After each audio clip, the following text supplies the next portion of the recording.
in Washington, D.C. Along with our partners, the American Task Force for Lebanon and LIFE, Lebanese International Financial Executives, we recognize that these are critical times for Lebanon. We also recognize that an informed and constructive U.S. policy vis-a-vis Lebanon is essential to help Lebanon and the Lebanese move forward and to maintain a strong and healthy U.S.-Lebanese relationship. In this context, this inaugural conference comes to advance the conversation on Lebanon in D.C. by highlighting what's at stake today and thinking through ways that the U.S. and the broader international community can help Lebanon and the Lebanese move forward. Last week, our programming focused on the political and economic aspects of the Lebanese meltdown, as well as on regional and international considerations. We heard from U.S. Senator Tim Kaine, Ambassador David Hale, on the future of U.S. engagement in Lebanon. We also heard from Ambassador Pierre Duquesne of France on the future of the French initiative and the CEDR conference resolutions. Over the course of 3 panels last Wednesday and Thursday, we looked at the Lebanese political logjam, investigated Lebanon's place in the foreign policy agenda of players such as Russia, Iran, and the Gulf, and discussed what needs to be done to overcome the unprecedented financial and economic collapse. In case you missed them, these keynote conversations and panels are all available on MEI's website, mei.edu. This week, we continue the conversation by digging deeper into 2 essential areas. On the one hand, the social and humanitarian crises that are unfolding in Lebanon, and the defense, army, and security situation in the country. Before we get started, let me quickly run through the panels and events for today and the rest of this week. This morning's session will begin with opening remarks by Congressman Darren Lahood, a leading advocate for Lebanon in the U.S. Congress and a friend of this initiative, and I will introduce him fully in a moment. Then we will move straight into a panel on the dire humanitarian crisis and what can be done about it with Mona Yacoubian from the U.S. Institute of Peace, Alex Mahoney from USAID, Hanina Sayed from the World Bank Office in Beirut, and Nadine Masoud Bernheim from LIFE. Later today at 11:15 DC time, we are honored to be joined by Deputy Assistant Secretary of Defense for the Middle East, Dana Struhl, Brigadier General Duke Birak from Central Command, and MEI's very own Bilal Saab, who heads MEI's Defense and Security Program. They will discuss the future of U.S.-Lebanon security cooperation and the role of the Lebanese armed forces. That conversation will be moderated by Missy Ryan of the Washington Post. On Thursday at 10 a.m., we're hosting a conversation with Dr. Najat Rushdi, the Deputy Coordinator and Resident Humanitarian Coordinator at the Office of the UN Special Coordinator for Lebanon. Dr. Rushdi will be discussing international support and aid cooperation, the evolving role of the UN in Lebanon, as well as the state and the needs of the Syrian and Palestinian refugee communities in Lebanon. Finally, we close this conference on Friday at 10 a.m. DC time with a keynote conversation with Farid Belhaj, the World Bank Group Vice President for the Middle East and North Africa. Mr. Belhaj will lay down a vision for sustainable and equitable growth in Lebanon post-collapse and discuss the future of World Bank engagement in Lebanon. Please check out the full conference schedule and agenda on MEI's website, and our team will be sharing a link in the chat in a moment. And with that, I have the honor of welcoming and introducing a good friend of Lebanon, a good friend of this initiative, Congressman Darren Lahood. Congressman Lahood currently serves as the U.S. representative for Illinois' 18th Congressional District. He's one of the staunchest advocates for Lebanon in Congress, where he co-chairs the U.S.-Lebanon Friendship Caucus. Exactly 2 weeks ago, he championed a bipartisan letter to President Biden and Secretary Blinken, urging continued support to the Lebanese armed forces and diplomatic action to break the political stalemate, among other things. We're truly honored and thrilled to have him with us today as part of this inaugural Lebanon conference. The Congressman will share his opening remarks. I will then engage him in a brief conversation and Q&A before we hand over to the Humanitarian Crisis panel at around 10 past 10. So with that, I welcome you, Congressman Lahoud, and over to you.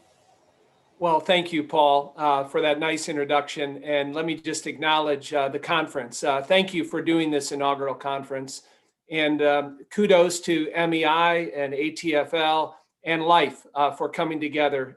A really substantive conference. I've had the opportunity to observe and listen to a number of the panels. I want to compliment last week's panel with Senator Kaine and Undersecretary Hale. I thought it was very, very good. And I know you've had a full complement from the French ambassador to DOD to USAID, and really covering a wide swath of Lebanon and an overview, which is so important right now. And so I want to compliment you for that and acknowledge all the work that went into doing this. It is so important. As you have highlighted, we are at an inflection point with Lebanon, and we are at a crisis point. And it's frustrating for me as someone that represents a large Lebanese population in central Illinois. I'm proud to have over 8,000 Lebanese families that I represent in the Peoria area, and my own Lebanese heritage also. As you mentioned, co-chairing the U.S.-Lebanese Friendship Caucus has been a real highlight for me in my career in Congress over the last 5 years, working with my colleagues, both Republicans and Democrats, to raise awareness on Lebanon and the bilateral relationship and how important it is. And really, our caucus serves a number of purposes. One is to educate members of Congress when it comes to Lebanon and the Middle East, and reminding them of the importance of staying strong with the Lebanese people and the consequences of what occurs in Lebanon if it becomes a failed state, which no one wants to have that happen. But that education, that advocacy, and I would also say another important point that we play in the House with the Friendship Caucus is giving accurate information, Paul. So many times we hear inaccurate information as it relates to Lebanon, and people that maybe have views of Lebanon that aren't the same as ours sometimes like to muddy the waters with misinformation, and that misinformation has to be corrected. And so on the Friendship Caucus, we again work in a bipartisan way to remind folks of the importance of Lebanon. Let me just say this, Paul. As we look at the politics of the Middle East, we cannot afford to have Lebanon become a failed state. There are many examples in the Middle East of where we have failed states. Of course, right next door in Syria, you look at Yemen, you look at Libya. Now, they are all different than Lebanon. But if you would have maybe 20 years ago said today they'd all be failed states and really lawless entities, I'm not sure we would believe that. But it should be a wake-up call as we look at where Lebanon is at today, the fact that we are paralyzed in terms of fixing our problems. And as I know you've highlighted throughout this conference, the humanitarian crisis can't be emphasized enough. Whether it's food, whether it's healthcare, whether it's economics, the Lebanese people are suffering. And I hear about that and see that every single day. You couple that with the fact that you can't get the government to take action. And I know over the last several years we've tried. There have been several things that I think most of us would have thought would have caused the government to come around and solve or work on these issues. You go back, as you mentioned, the CEDRA conference and the amount of money that was allocated to Lebanon if they met some core requirements. You look at what the IMF did in coming in and laying out a plan and a roadmap for Lebanon to get back on track, which has worked in other countries around the world. You look at the financial meltdown where people's lifelong savings have been evaporated and eviscerated, which is just tragic. Of course, the blast that occurred in August of last year, which was really detrimental. And then, of course, you have the protests that went on in Lebanon throughout this time. And lastly, COVID. Any one of these things would have caused the government, maybe in other countries, to solve these problems or begin to work on them. That hasn't happened in Lebanon. And so we are at this point where we have to figure out action that gets the attention of the Lebanese elites, of the oligarchs, and the politicians. And so I know that's not going to get solved overnight, but we cannot let Lebanon become a failed state. And I've reminded the State Department of that, the new Biden administration. And I do think as the new Biden administration comes in and they form their Middle East policy, Lebanon has to be at the top of the list. And I think Undersecretary Hale articulated that well last week. Our letter that I helped author with my colleagues in the House highlighted the need to support, obviously, the LAF. The Lebanese armed forces have to be supported. Think about this, Paul. If we had not supported the LAF over the last 10 years, imagine where Lebanon would be today. It may be in the same category as some of those other countries that I mentioned before, if it wasn't for the support of the US in keeping them strong. They are the glue that keeps the country together. I've been fortunate to take 2 different trips to Lebanon over the last 4 years and have spent time with the LAF, have been embedded with them, and have seen the cooperation and coordination with US Special Forces and our military. And it's important to keep that going. So our letter highlighted the importance of the LAF and making sure that we remain strong politically with them and economically, and make sure that the funding continues to be spent there. Secondarily, working with the humanitarian world and particularly with USAID and State Department. How do we help NGOs, not government entities, but NGOs that really do a lot of critical work in Lebanon and supporting them? That's another facet that we've highlighted in there. And then, of course, elections. Elections have to occur in Lebanon, but they have to occur the right way. They're on track for May of 2022. We have to make sure that happens. And so working with the State Department on those 3 core issues. And then, of course, the appropriation dollars that get spent that go to Lebanon, supporting institutions like UAB, or I'm sorry, the University of, the American University in Beirut, and also LAU. Those institutions where taxpayer money goes there helps with solving some of these problems, but helps with Americans' influence there in Lebanon. So those are all issues that are at the forefront, of course, Paul. And then working with our counterparts, around the world, with our like-minded allies, particularly the French and others that care about Lebanon like we do. And then lastly, of course, is Hezbollah. To have a militia within another country that is well armed, that has a whole government entity or subset within Hezbollah is a real problem. And I have been supportive in the past of sanctions, going after the elites and the oligarchs and some of these politicians that continue to engage with Hezbollah. That has to change. And I don't think it's something that we can do, again, with one particular policy, but we got to continue to remind Lebanon and the people that Hezbollah is not a good influence when it comes to Lebanon and their politics.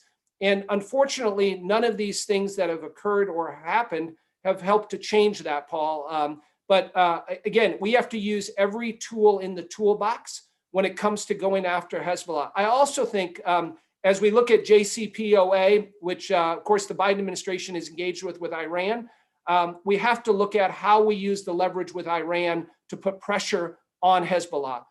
I thought the sanctions on Iran that worked under the Trump administration were really monumental in cutting off, the money that was flowing to Hezbollah.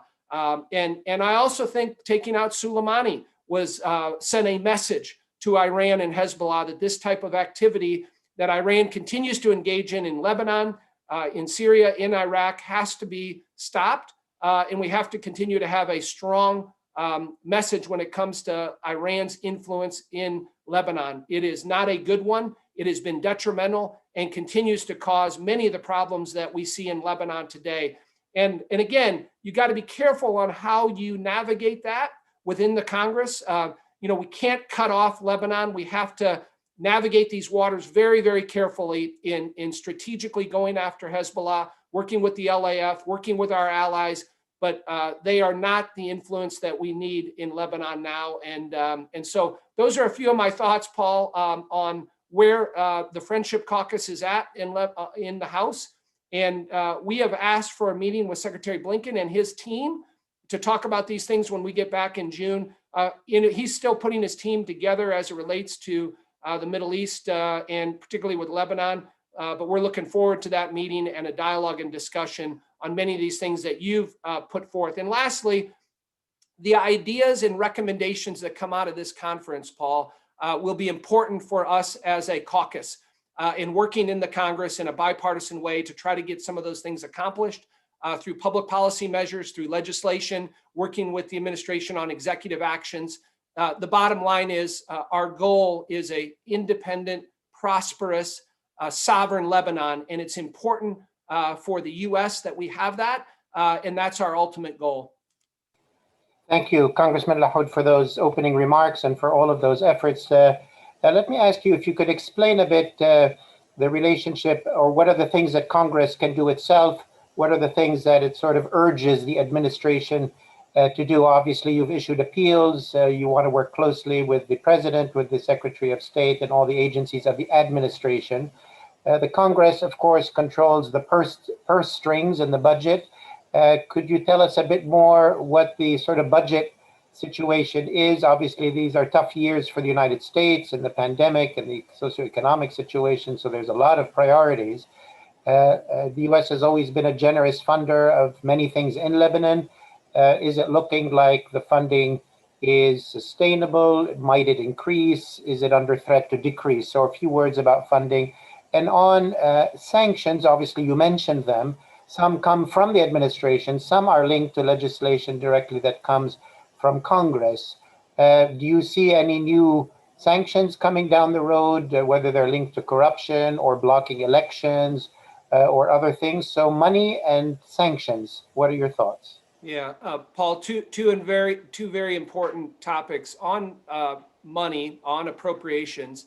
The Appropriations Committee through the House and of course through the Senate allocates the money that gets put forth in the budget.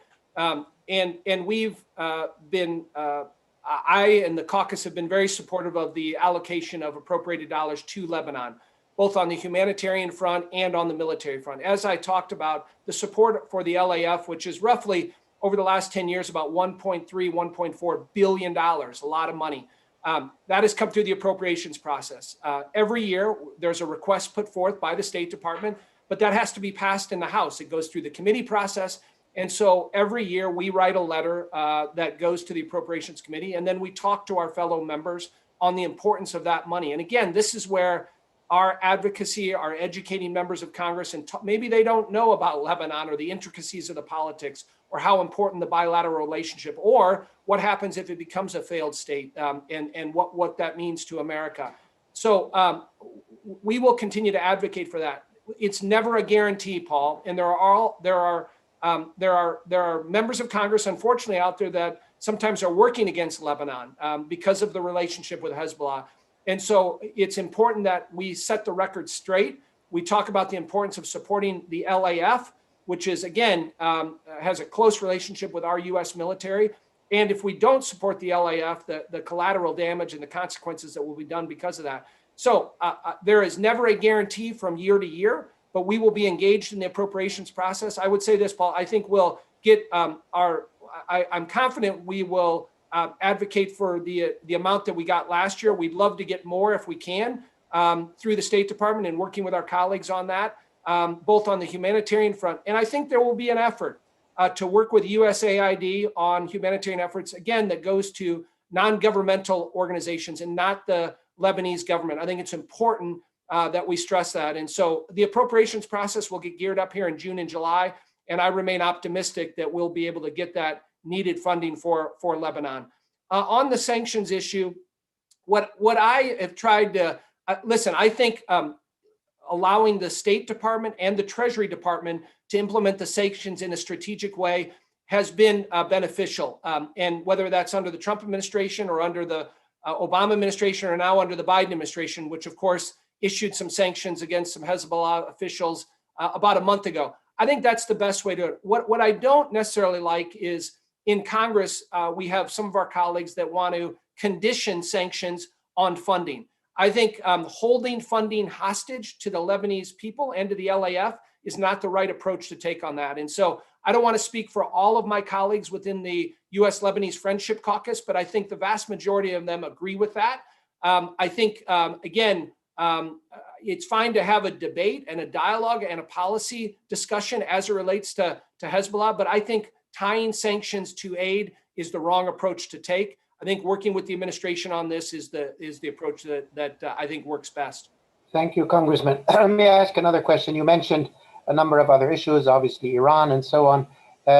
My question is, to what degree do you think there is in Congress and in the administration a specific Lebanon policy per se, and what are its outlines? And I think you've spoken a bit about that. And to what degree is Lebanon, linked to, victim of other priorities of the U.S., obviously the U.S.-Iran tension? There's now negotiations and talks. There's often fears that Lebanon, might be part of that or something like that, thrown under the bus. Obviously, sanctions against the Assad regime and the whole situation in Syria, they certainly impact Lebanon. To what degree is Lebanon policy linked to that? And obviously, Israel is a close ally of the U.S. It's on the southern border. We have maritime talks. So a lot of people, in Lebanon in particular, want to try to separate what is sort of Lebanon policy per se and what is sort of linked to other policies that might impact a U.S. policy towards this smaller country, which is Lebanon. Well, thanks for that question, Paul. A lot to cover in that. Let me just say this. I think the Biden administration's policy as it relates to the Middle East and Lebanon specifically is still in formation. I think it's fluid. I think they're getting their people in place on it. Listen, I do think Secretary Blinken understands the importance of Lebanon. I think he understands the importance of the Middle East. And so I'm confident he'll put good people in place there. On the positives, well, let me back up. I think in terms of a general policy when it comes to Lebanon, it's kind of what we've talked about. Lebanon has to fix its problems on its own. And there's only so much that a foreign government like the United States or the Gulf countries or France can do. If Lebanon can't solve its own problems, it's inherently in trouble. And I'm not going to go through the litany of things that I talked about at the beginning, but we're looking for Lebanon to take the bull by the horns and fix their own problems. That's what they have to do. And if they're not able to do that, I think we're willing to push them along and advocate and help and guide them. But there is a resistance, I think, in the Congress and the administration with just throwing money at them if they can't solve their own problems. So that's first and foremost. What is the pressure point? What is the leverage that's going to cause them to do this? I think the administration is looking at that.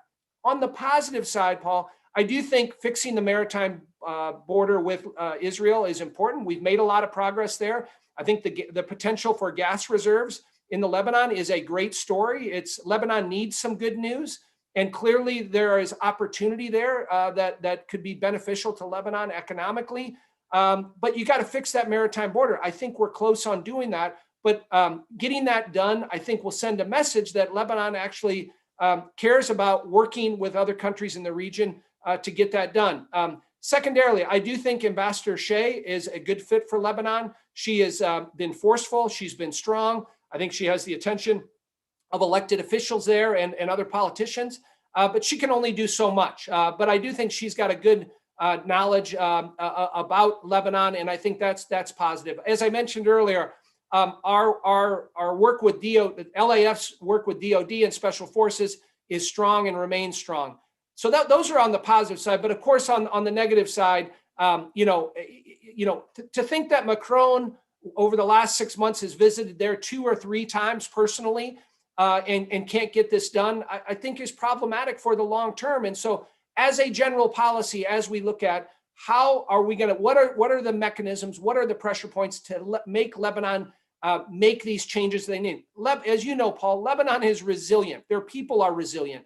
And we've seen that, for centuries. But we are now, again, at an inflection point where they have to do the things that are necessary, or, there are going to be severe consequences to that.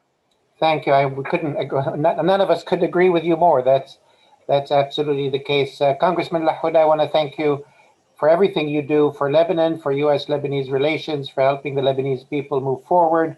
You mentioned a lot of key issues, and particularly the elections that hopefully will be organized in May of 2022, and the need to maintain strong pressure so that the people can have a chance to express themselves and hold leaders accountable.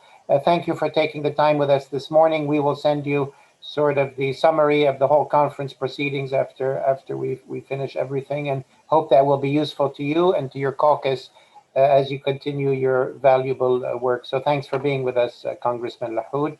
And now let me turn it over to my good friend and colleague, Mona Yakubian of the U.S. Institute of Peace, who will be leading the first full panel of the second week of this conference. And thank you, Congressman Lahoud. Have a good day. Thank you, Paul. Appreciate it very much. And look forward to continuing to work with all of you. Take care. Bye-bye. Bye-bye. Thanks so much, Paul, and thanks as well to Congressman Lahoud. So, you know, in many ways, I think this is, in my view anyway, maybe one of the most important panels of the conference. As Congressman Lahoud noted in his remarks, Lebanon truly is at an inflection point, a crisis point. It is staring into the abyss of potentially becoming a failed state. And I think this issue of the sort of urgency of the humanitarian crisis has really been a through line throughout all of the panels thus far. In this panel this morning, we're going to dive more deeply into the dimensions of the humanitarian and social crisis, some of the more creative efforts that are being done, in particular by the Lebanese diaspora, as well as how the US government is engaging, but also what's at stake if, in fact, the crisis is not totally averted and Lebanon indeed ends up more into the status of a failed state. So what I'll do is just very quickly introduce our panel in the order in which I'll be engaging them. We will start with Haneen Sayed. Haneen is the lead social protection and jobs specialist for the World Bank's Middle East North Africa region. She's based in Beirut. Since the onset of the economic financial crisis in Lebanon, Haneen has been leading the World Bank's social response, including a large-scale emergency social safety net project. Nadine Masoud Bernheim is the Chief Executive Officer of LIFE, which is a worldwide membership organization for Lebanese professionals in the diaspora. Among other things, LIFE co-led the efforts establishing the Beirut Emergency Fund in the aftermath of the Beirut port explosions last August. Nadine's 31-year career spans the worlds of finance and entrepreneurship. And Alex Mahoney is the acting office director of the Middle East, North Africa, and Europe in the Bureau of Humanitarian Assistance at USAID. In his current position, Alex guides disaster response programming, contingency planning, and disaster risk reduction and resilience work across the Middle East, North Africa, and Europe. Let me also note that you can begin to submit questions in the Q&A box as I'm engaging our panelists. So Haneen, I want to start with you from your vantage point in Beirut. Can you give us a sense of the dimensions of the humanitarian crisis that Lebanon is currently facing? Thank you very much, Mona, and I want to first express my thanks and appreciation for the Middle East Institute and for LIFE organizing this conference and for inviting me. So maybe it's worth to remind ourselves that Lebanon is facing 6 crises. First, of course, a severe banking and financial crisis. Second, balance of payment crisis. Third, of course, COVID-19 pandemic like the rest of the world. On top of that, Port of Beirut explosion. And then, if we haven't forgotten, a 10-year-old refugee crisis or situation. Finally, a political crisis. I mean, obviously, this is the big issue in Lebanon is the political. So all of these have culminated in what we basically called in today, opportunely, have published our most recent Lebanon Economic Monitor, which follows up on previous work, essentially a deliberate depression, a situation in the country where since 2018, 40%, GDP per capita has fallen by 40%. This is huge. And in fact, in the publication that the World Bank issued today, we tried to do a comparison with other financial crises since 200 years almost. And Lebanon, depending on whether it's a good or bad scenario, could be among the top 3 worst financial crises since the 1900s. So it's very severe. I mean, that's really what I think the most important point. And as already mentioned before by the congressman, that the political situation is not helping. All countries, many countries have gone through similar crises, have, however, put together a program of reform, gone to the IMF, World Bank, EU, what have you, and started. Now we are 18 months into that and nothing really has started. So yes, in terms of people's lives, this has had very severe consequences. I mean, conservative estimates is that at least 50% of the population, if not more, is under the poverty line.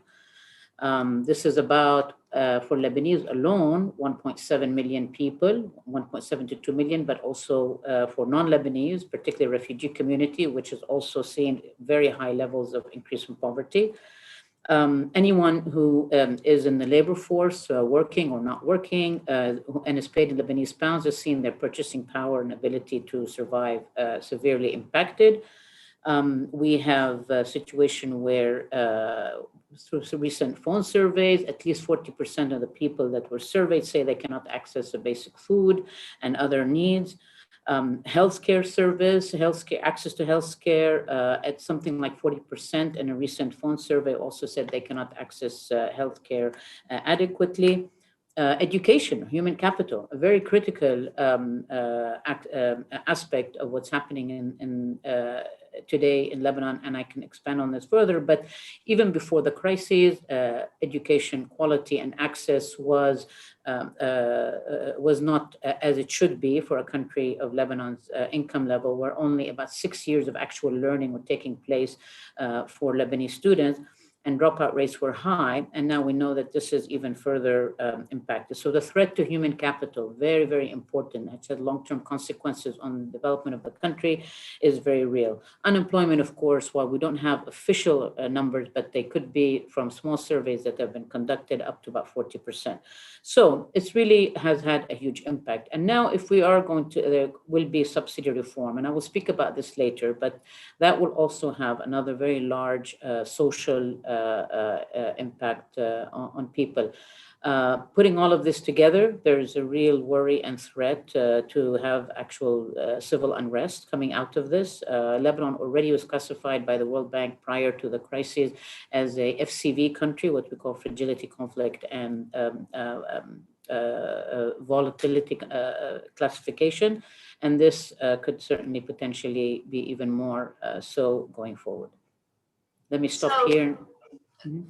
Right, thanks, Haneen. I mean, you sketched out a fairly dire situation for Lebanon, and I guess a couple questions come to mind. I mean, first of all, given the situation and the inaction of the Lebanese government, I mean, what has been done thus far, if not by the Lebanese government, then by multilateral institutions like the World Bank or the UN? So what's been done so far? And you know, what more can be done without a Lebanese government there, you know, in power?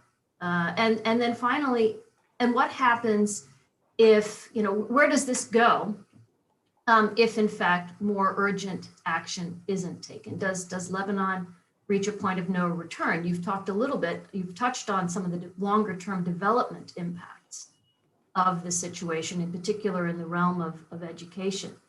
So what's being done, what more could be done, and what happens in the absence of more urgent action? Thank you, Mona. So at least from the World Bank point of view, we have put in place a large-scale cash transfer program. Most people have heard about this. This is $246 million program that will provide cash assistance to at least 25% of the population, the poorest percentage of the population.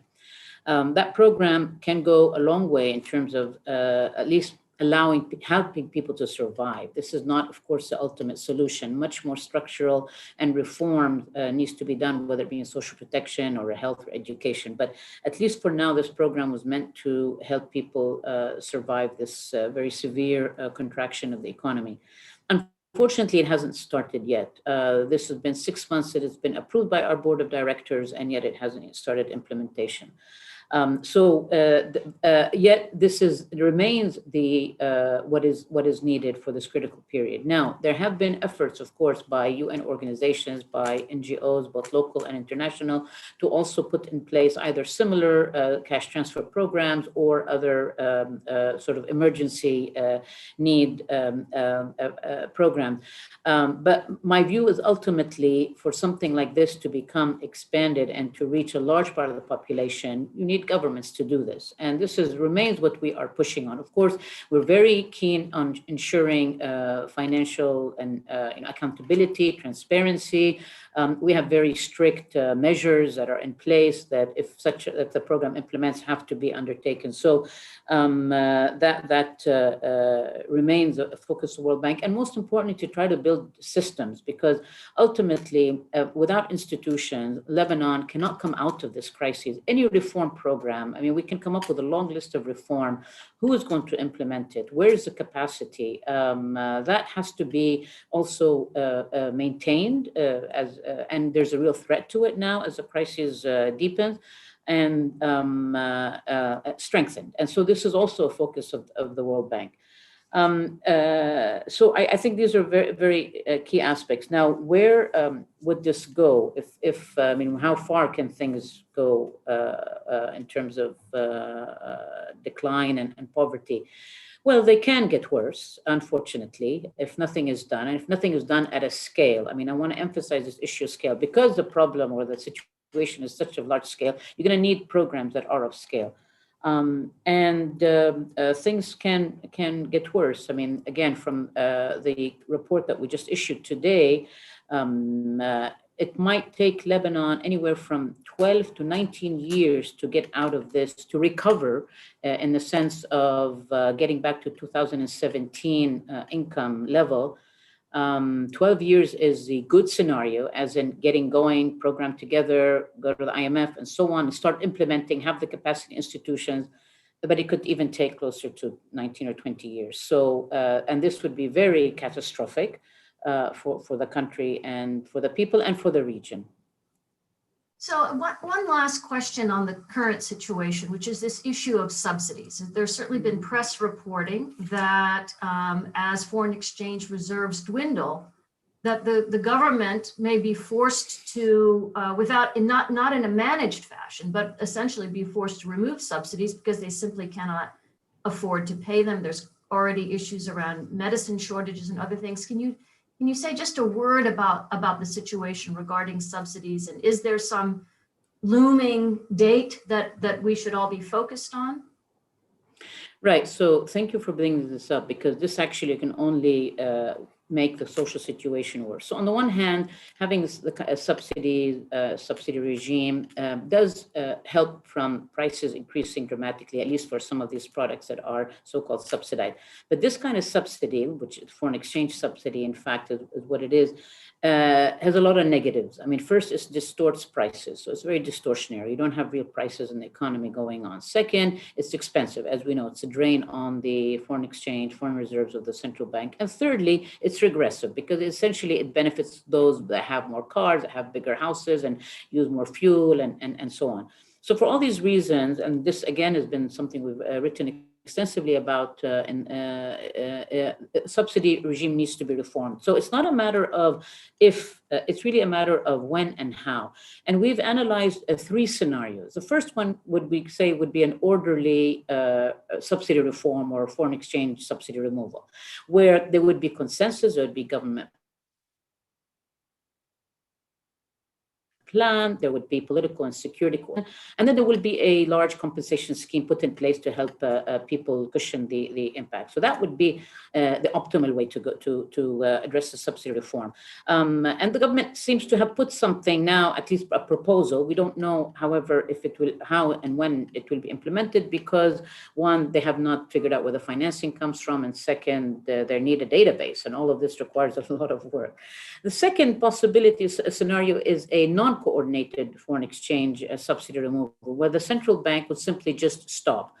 That means he would be making the decision, and he would be taking on a huge responsibility, and they simply might happen. And they are talking about potentially, and well, they have been, the central bank has been talking about for several months that this month it will end, this month it will end. And so obviously they're trying to stretch it out as much as possible while the government tries to come up with an alternative. And the third scenario, which is really the disastrous one, is another disorderly one where the central bank is pressured to continue to finance and basically runs out of reserves, which is in the end, you would have really depleted the reserves. So again, it all depends on policy action that the government and of course the political class, which has to also agree to this. All subsidy reform in all countries is difficult. This is not a piece of cake in any case, and certainly in Lebanon it's going to be more complex, but there has to be a lot of stakeholder buy-in, there has to be communication, there has to be an alternative put in place before they actually go into this. And unfortunately, we don't really see that happening now. So the worry of the reality of a disorderly subsidy removal is actually very real at this point, unfortunately. So with that, Nadine, I want to bring you into the conversation. Life, as we know, is not a humanitarian organization. It's a diaspora organization. And yet just listening to Haneen and understanding, number one, how dire the situation is on the ground. Number two, the relative inaction by the Lebanese government. And three, just the pure scale of this crisis. Can you talk a little bit about the role for an organization like LIFE as a diaspora group in the current set of overlapping crises that Lebanon is currently contending with? Sure. I'll try to be a bit more positive than Haneen. So as you said, we're not a humanitarian organization. We're a diaspora organization of Lebanese professionals around the world that work in the field of finance, consulting, law, and tech. It was built in 2009 to create really a close community around the world that is completely apolitical, a-religious, and to support each other and help the next generation of Lebanese. And it is really a success. After 11 years, LIFE is in 12 chapters, and we have over 1,000 of active members. Really, I think this the success of LIFE is what the future of Lebanon can be. So I really want to be positive here, and LIFE. What we did, the role of the diaspora, really last year after the Thawra and the economic situation in Lebanon, when it started deteriorating in 2019, the board and our donors, senior members, we all felt actually that we needed to respond to this financial, economic, and social collapse. So we really got involved in humanitarian, and we launched our first emergency relief fund at the beginning of 2020, and we raised money here to really help distribute food, medication to the vulnerable community all over Lebanon. But after the blast here, the situation became really dramatic, and we partnered with our friends in the US, SEAL, and launched the Beirut Emergency Fund with also LabNet and other organizations. But we worked really hand in hand, day and night with SEAL to raise money and allocate this money. And here we've really we raised 9 million, and it was mainly for rehabilitation of hospitals, households, and SMEs. So this was really in terms of how we responded to the emergency. This is one thing financially, but second, and helping local NGOs. Second, what we did is an initiative called Accelerate Beirut, and here we used really our diaspora, the rich to all big corporates, and mainly in France, and they gave in kind, people, corporates like Accor, and other groups, they gave in kind and financial help the local corporates in Lebanon. Now also the diaspora, our board members, advisory board, they all mobilized in not only sending money, but they reach out to the corporates they know, and such as Saint-Gobain to send in kind from glass to aluminium, or big pharmaceutical companies. Actually, a few of our members were very successful in Asia, and they provided lots of PPE to hospitals in Lebanon. So really using all our relationships from our network to send and help in kind and financially. So this is really what LIFE did last year for this responding to this humanitarian crisis. So now, yeah, go ahead. No, I was just going to say, and maybe you're going to touch on this, but we also know that this is also a social crisis in the making, and in particular, I think we are hearing concerns. Haneen raised them. Her colleague Saroj Kumar last week also addressed some of the issues around education and Lebanon's youth, and this is truly the future of the country.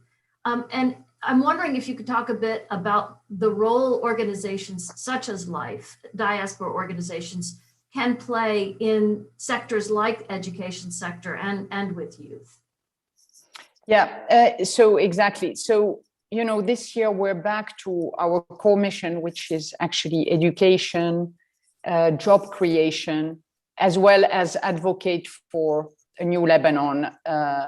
And those are more sustainable, medium to long-term approach. So one, the education, as you know, it's our priority, and 80% of the students now in Lebanon cannot pay their tuition fees.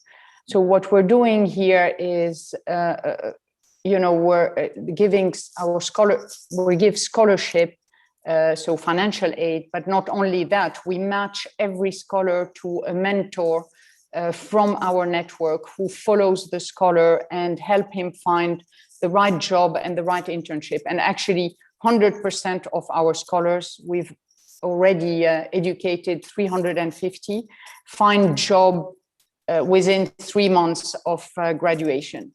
So this has been a good success. By doing that, we really prevent brain drain, because also now our education program is 80% is education in Lebanon with our 3 academic partners, AUB, LAU, and USG.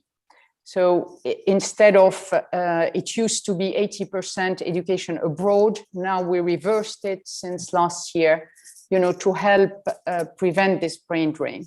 Also to keep this really the students out of the street. We don't want them to go and go to parties like Hezbollah other and become, so we this is also good for that. And third is keeping our academic partners, keep the good level and helping them staying really the best universities in the region.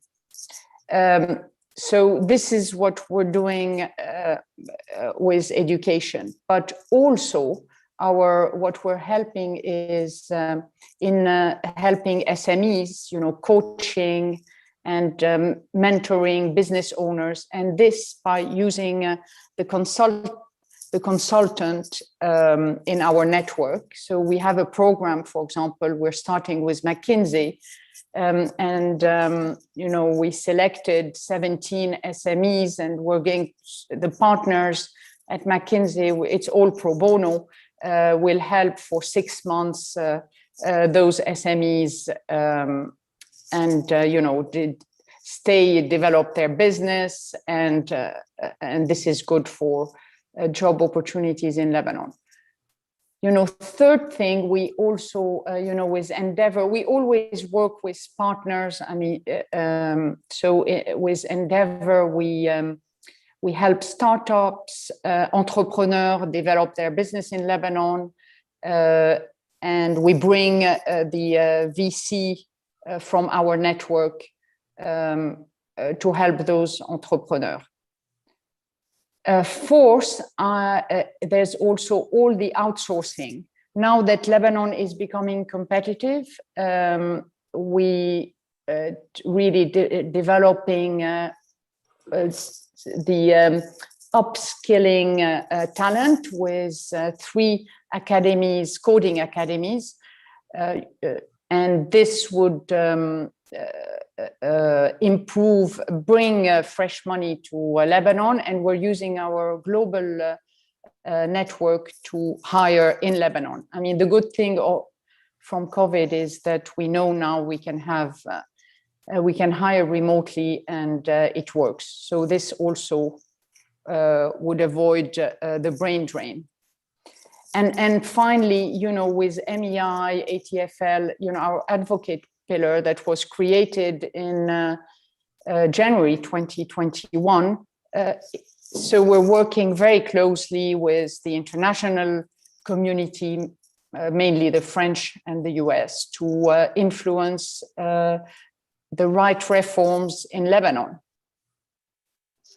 So, this is really what we're doing for, this is our core mission.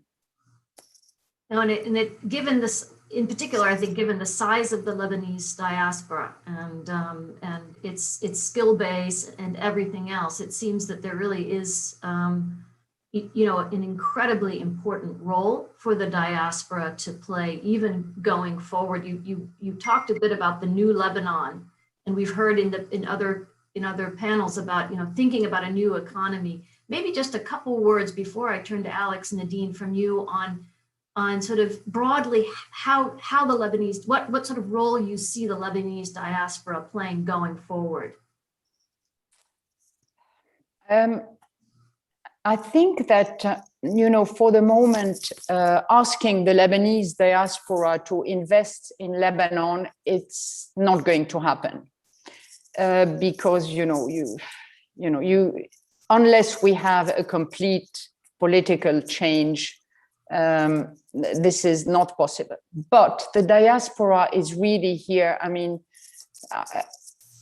Loves Lebanon, and as soon as there is this a new political establishment, hopefully after the elections next year, I think the diaspora will come back and invest big like they used to in the past. So it can be really a V-shaped recovery for Lebanon.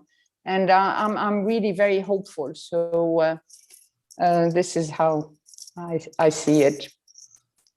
Thank you, Nadine. Alex, I want to turn to you because I think it's useful for people to understand, I guess, first of all, what has the US government's humanitarian response to these various crises in Lebanon been to date? How has USAID in particular been engaged?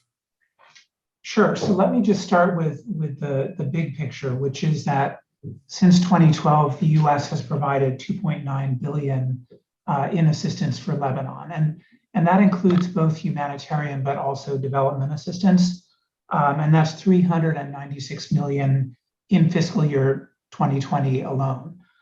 On the development side, the focus continues to be inclusive private sector growth, market access, civil society, and local government support, with an emphasis on transparent provision of essential services. On the humanitarian side, since 2012, a lot of the focus has been on helping Syrian refugees. So for USAID, that has meant a significant amount of food assistance provided in close coordination with the State Department's Population, Refugees, and Migration Bureau. But recently, we've also provided support in response to the port explosion. So we sent out a team to assess and coordinate a response to that explosion. And we've also been responding to COVID. We are not currently mounting a widespread humanitarian response for Lebanon. Humanitarian assistance is really not the answer to this downward spiral that we see in terms of, the economy collapsing, the concerns around governance and institutions.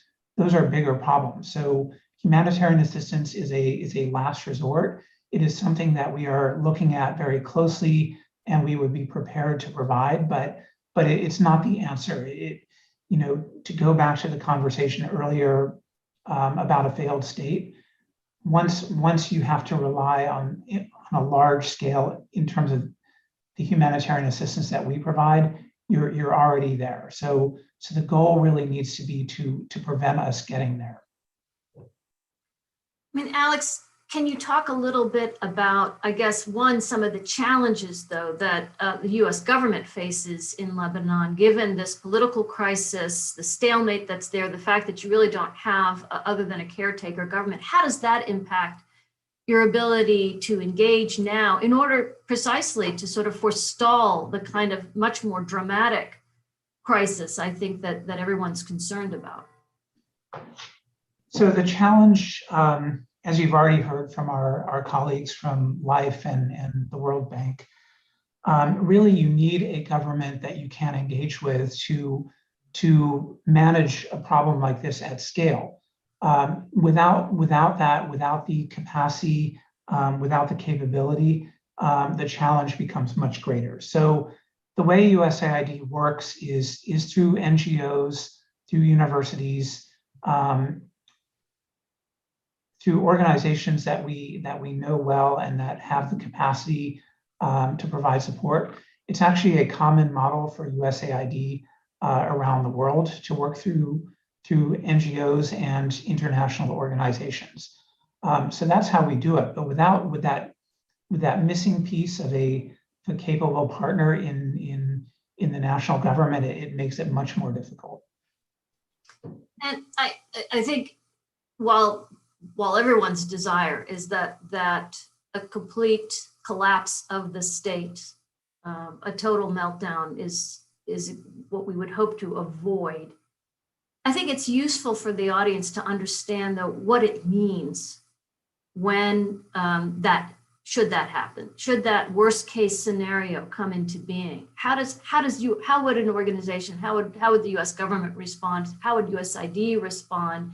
And to what extent does it take, a very, very difficult challenge and turn it into, frankly, an intractable challenge that is now not measured in addressing it in months, but years and maybe even decades? Right. So there is a gray area between a development crisis, an economic crisis, and a humanitarian crisis. And we look for shocks to the system. We look for things like rapidly increasing poverty, which we're seeing now. Food insecurity is another measure which we are seeing that increase. Displacement can be another measure when people are forced to leave their homes. Civil unrest, those are some of the hallmarks of a humanitarian crisis. How do we respond? We there's an entire international structure for humanitarian response. There is a coordination system that the UN leads. There are capable UN and international organizations and non-governmental organizations that provide humanitarian assistance. And we work through those. So if you saw a full-fledged humanitarian crisis, you would see a humanitarian appeal issued by the UN. There was an appeal like that issued in the wake of the port explosion. You would see humanitarian assistance could take a number of forms. In a country like Lebanon, where markets continue to function, cash is a valuable tool. So we often support either cash or voucher assistance, which enables people to make their own choices, as well as continuing to support the local economy. We can support organizations to provide things like healthcare, which is one of the things that we've been doing for COVID, but the scale of that could increase, and other essential things. So food support, clean drinking water, when you have displacement, support to things like shelter and protection. So those would be what the humanitarian response might look like. So I think you've sketched out well sort of the difference between longer term development assistance and humanitarian assistance. When a country is headed into the kind of peril that we're seeing in Lebanon and humanitarian assistance is necessary, how does USAID balance the immediate humanitarian needs against sort of the longer term need to build capacity? And I might turn to Haneen as well on this question. How do you ensure against creating sort of ingrained dependencies on humanitarian assistance, as opposed to sort of helping a country get back up on its feet and be able to sort of address its challenges and then move along on a much more sort of sustainable development trajectory in which there's local capacity that's being built? Do you think about that with on the humanitarian side? Yeah, that is a really important question. And if you're looking just at humanitarian aid, there are ways to provide aid that empower the beneficiaries, that empower local markets. So vouchers or cash assistance is one good example of that. We often provide support for livelihoods, whether it's vocational or agricultural support. So we try to find ways when a country has capacity to build that capacity, because people are always the best stewards of their own recovery. And it's also really important to keep the long-term perspective, to keep aiming for strengthening institutions, for returning to a development model. So in a humanitarian response, we also strive to coordinate with our development colleagues always to make sure that humanitarian aid and longer term development goals are closely tied together and supporting each other. Haneen, could I ask you to weigh in on the same question? I'm sure you're constantly having to look at these questions of immediate need versus longer term development. And so how do you think about that from where you sit in Beirut? Thank you, Mona. So the World Bank is not a humanitarian agency. We actually don't work in that sphere. And in fact, I'll give you the example, when the Syrian conflict erupted in 2011, the first 2 years, really, the World Bank didn't have much role to play in Lebanon or even Jordan, where there's very high influx of refugees. It was really only in 2013 that we started to shed light that this refugee crisis actually had developmental impact, and we did some analytical work on this. And so then began a whole series of sort of helping the countries to look at this in a developmental way. So in the Lebanese crisis now that we're facing, everything we do has a developmental perspective. So even though cash transfer program like the one I mentioned, the $246 million loan, is giving cash, but it also has very important elements which are with a development focus. This is Cash Plus, for example. Not only are we will be providing families with the cash, but also linking them to services, social services, where there's need. But more importantly, there's a focus on, I mentioned this earlier, institution building and more system building, if you will. So for example, in social protection, social safety net programs, you need to have solid beneficiary identification systems and monitoring and grievance and so on. All these are a fundamental part of this program because they are what want to build the system in the long term so that in the next crisis, Lebanon can respond. I mean, this was one of the main lessons we learned going into this crisis is that Lebanon didn't have these adequate systems for social protection, social assistance. So yes, basically I'm saying is that we have the development perspective and we embedded in even what you might look like a humanitarian response. Actually, let me also mention that an important part of this program, the Emergency Social Safety Net, is a kind of like a conditional cash transfer for education. So given what we just said and Nadine said about the worry about loss of human capital, there's additional cash to families to ensure that they keep their kids in school and therefore maintaining this long-term human capital. So it's really critical to keep that perspective and that focus. And this is really what we do. This is not the only thing, of course, that we're doing. We have a very important program that's about to be launched, which is for small and medium businesses, enterprises, to help them get onto their feet, back on their feet through grant making and the like. So there's a focus also on small businesses. So it is, which again, one can consider this humanitarian, but it's really going beyond that. It's very much focused on trying to get some engines of growth. Finally, of course, is reform. I mean, the World Bank, as you know, we keep pushing on the reform agenda and have written a lot about it. We've done a lot of analytical work. We helped this government when it first started, and a lot of the working groups that were taking place in analytical work and reform work, actually, policy reform work on many aspects, banking, debt, and what have you. So this is to help Lebanon start to you know, when it's able to really be able to move forward in a more sustained way. So I'm just also monitoring some of the questions in the Q&A box, and one that's come up that would be interesting, Henning, to hear your perspective on is a question of if we understood from Nadine that there's not going to be any private sector investment until the appropriate reforms are taken, until there's transparency and accountability. But in the short term, as Diaspora and other perhaps international organizations perhaps seek to inject some assistance if they could, the question has come up: is there the ability to establish some kind of a transparent body, governing body inside Lebanon that could be the recipient of such aid, given the issues with the government?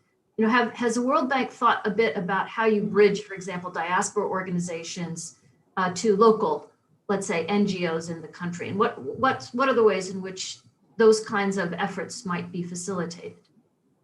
So actually, already we have launched something like this, not necessarily to tap into diaspora money, although that could also be activated, but we've established the Lebanon Financing Facility, which is different from other multi-donor trust funds in the sense that this is very much primarily driven by non-government entities. It has a governance structure which is really for civil society, academia, think tankers that govern the use and the priorities and the use of the funds. And it accepts money from donors, but as I said, there is nothing to say that it could not accept money from diaspora. And has multiple priorities in it in terms of livelihood, in terms of building businesses back, and in terms of also environment, for example, which is long-term priority. So that's up and functioning. A few months ago it was launched. This is actually a result of the 3RF, the work that the World Bank, the UN, and the EU have partnered together in terms of reconstruction and rebuilding after the port of Beirut. So yes, I mean, I think this is the way to go. Certainly at this point where we have a very sort of an executive body that is not able to make decisions and so on, and where transparency and the like is very important for us and for all the donors. So I would even refer people to the LFF to see sort of as an example, which is again is a partnership between us, the EU, and the UN. Thank you. So we're coming toward the end of our time, and I think it would be useful if someone posed this in the Q&A, and actually it was going to be my final question. So I'm going to pose it to each of you, which is, given the situation that Lebanon is currently facing, given how high the stakes are, what one or two actionable, maybe creative or out of the box ideas would each of you have to leave us with? And I say this in part because from one of the first sessions with Senator Kaine and Ambassador David Hale, there was really an expressed openness to any ideas. I mean, I think that we are, those that are working on Lebanon are looking for creative and innovative recommendations on how to address this very, very complex and yet also very urgent situation in Lebanon. So Haneen, maybe I'm going to start with you, and I'll work our way through the order that we began, and to get your thoughts on what are some of the concrete actionable ideas you might want to leave us with on where to go from here. So, I mean, I think we've mentioned some of them, but obviously things have to be scaled up. I mean, I think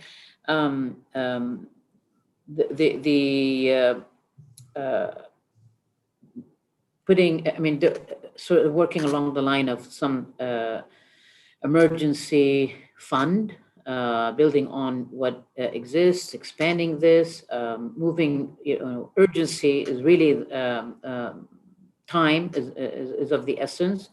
I think one thing we hasn't been attended to adequately is in the area of job creation, our self-employment programs. I mean, we know the economy is not going to be able to create its kind of own jobs or formal jobs very easily in the next 2 years, helping people to get on their feet through self-employment.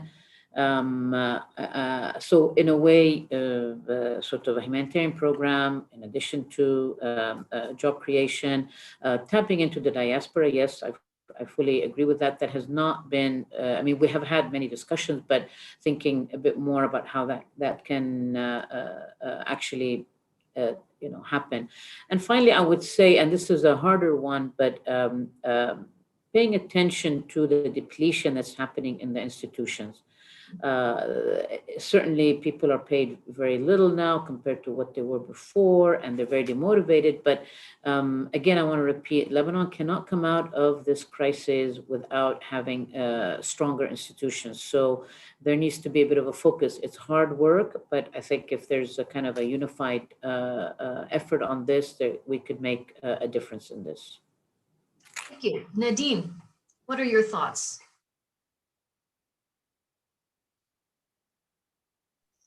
Yeah, sorry. Look, I mean, as I said, in terms of education, we're really now focusing on Lebanon, educating people in Lebanon, which was not the case before. And we're really tripling our efforts. So, we used to have per year 50 students. Already last year, we had a pool of 140, and this year we were upping it to 350. So, I work with my colleague Zena. We're really fundraising. We wake up in the morning. So we're really doubling our effort here to fundraise more for education. support more, as I said, these programs that we have with McKinsey, what we did with Bain, with Accelerate, do more, reach out to, we've been focusing on France, go to Italy and see the corporates there, how can they give and help the SMEs in Lebanon to keep their business up and running and to grow and export more. So I think more of this. And finally is this outsourcing, make Lebanon an outsourcing platform. And I really believe in that, because we have the human capital, and we're talking here, high computer scientists, we have engineers, and they are very much in demand. All this AI, AV, and blockchain technology, and we have people with this skill. So this is really what we will be doing more of. Thank you. And Alex, thoughts from you in terms of what steps could be taken now? What are the things we might be able to do right now in order to avert the kind of catastrophe I think we're fearful of in Lebanon? So I agree with everything that's already been said. We need to redouble our focus on the economic issues, the governance aspects, the institutions. As Haneen said, we can't come out of this without stronger institutions. So to me, these things are the key. On the humanitarian side, if we have to respond on a larger scale than we already are, we would look to do it in ways that support Lebanon, whether it's supporting markets or vocations or giving people a way to kind of manage their own recovery. But we want to avoid a deeper humanitarian crisis, and the way to do that is to focus on these larger issues. So with that, I want to thank our panelists. I think you've done an excellent job in sketching out just how significant this humanitarian crisis is in Lebanon. It's truly, I think, of historic proportion, but also that there are ways forward. And there is hope in some of the solutions for building a new Lebanon with a sustainable economy, and one in which the country is able to reach its full development. I'm sure much more to come on these topics. I know we have the next panel that starts at 11:15 Washington time. Until then, I want to thank all of our panelists again for your excellent interventions and comments. Thank you, and look forward to additional discussions. Thank you for.